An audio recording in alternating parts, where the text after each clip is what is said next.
This is BD Daily Tech News Podcast, your daily briefing on tech and innovation. It's 2026, January 19th, and today we've got three stories. OpenAI teasing hardware, Threads reportedly edging out X on mobile, and a looming memory chip squeeze driven by data centers. So it's the day we learn your next computer might be a tiny OpenAI object. Your social feed might quietly switch landlords, and your RAM might become a luxury item like beachfront property. We'll keep it practical, what the news says, the simple version of the tech, and what you should do differently this week. Let's start with OpenAI and hardware. Okay, when a company that lives in the cloud says, hardware unveil this year, my brain goes, new iPhone, but with opinions. The headline, OpenAI's policy chief suggested 2026 could be the year of its first hardware product, and Jony Ive's team inside OpenAI has been hiring more Apple alumni. That combination signals they're serious about industrial design and a new front end for AI, not just a model update. They're building the button you press to talk to the future, and it will be so smooth, you'll forgive it for listening to you breathe. Simple version of the tech. Imagine your phone is a Swiss Army knife, but the knife drawer is messy. AI hardware is an attempt to make one tool, the AI interaction, feel instant, always available, and less buried behind apps, logins, and context switching. So like, instead of opening 5 apps to plan dinner, it's one device that says, I saw your fridge, your calendar, and your vibe, you're eating tacos. Exactly, and that's where the stakes are. If the device is always on, it needs sensors, wake words, maybe cameras, maybe ambient audio. The opportunity is convenience. The risk is data scope. For normal people, the big question is what data stays on device versus what's sent to servers, and what permissions are truly optional. My actionable insight is, if it ships with a microphone, I want a physical mute switch, not a software toggle that can be emotionally manipulated by an update. Action steps. 1. Treat AI hardware like a new operating system category. Wait for clear privacy architecture and third-party reviews. 2. Watch developer hooks. If it exposes APIs for calendar, email, notes, and smart home, it's aiming to become your default interface. 3.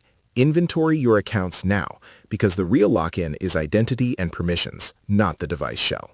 All right, let's talk social media musical chairs. Threads edging out X in daily mobile users sounds like the internet quietly switching cafeterias. What happened? New data cited by TechCrunch, based on SimilarWeb, says Threads has about 141.5 million daily active iOS and Android users as of January 7th, compared to about 125 million for X on mobile. Important, that's mobile app daily actives, not total users across web, and not time spent. So it's not Threads won forever.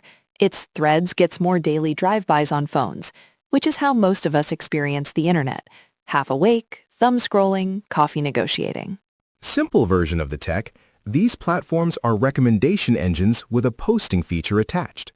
If daily actives shift, it changes where the algorithms learn fastest, which content formats get rewarded, and which communities become easier to reach without paying or already being famous. Meaning, if you're a creator, you don't just post. You're basically training a slot machine to like you, and if the casino changes, your regular table disappears. Why it matters, for everyday users, where the conversation happens affects your news exposure, harassment risk, and how quickly misinformation spreads in your circles. For builders and businesses, it affects customer support channels, developer communities, recruiting, and distribution, especially if you rely on one platform for attention. Actionable move. Diversify like you're packing for weather. Keep your email list, keep your website, and treat any social platform as rented land with a nice view and unpredictable plumbing. Third story. There's growing chatter that data centers will consume an enormous share of memory chips in 2026, and that RAM tightness could persist for years. Even if any single post overstates specifics, the underlying driver is real. AI training and inference clusters are memory hungry, and hyperscalers buy at a scale consumers can't match. So my laptop is competing for RAM with a warehouse that's teaching a robot how to write emails. That's spiritually annoying. Simple version of the tech, Think of RAM like a workbench. AI workloads want a gigantic workbench to keep lots of data in reach while they compute. If data centers absorb supply, prices and availability can tighten for PCs, servers, and even devices upstream that rely on similar manufacturing capacity. Action step for normal people. If your machine is already wheezing with 8 gigs, don't wait until back-to-school season when everyone panic buys. Upgrade when you have calm choices, not when you have desperate choices. For IT and small businesses, standardize configurations and pre-approved alternates. If a specific RAM SKU goes scarce, you don't want procurement frozen. Also, measure memory pressure. Many teams overbuy CPU when they're actually memory-bound, especially with containers, databases, and AI features being added to everyday tools. Recap, OpenAI might be building the new front door to AI. Threads is getting more daily mobile eyeballs than X in the data being cited, and RAM could get reared because data centers are vacuuming up the workbenches. If you want this show to stay useful, subscribe and share it with one person who still thinks hardware means a laptop and a charger. And leave a comment. Would you buy an AI-first device if it had a physical camera and mic kill switch and clear on-device processing guarantees?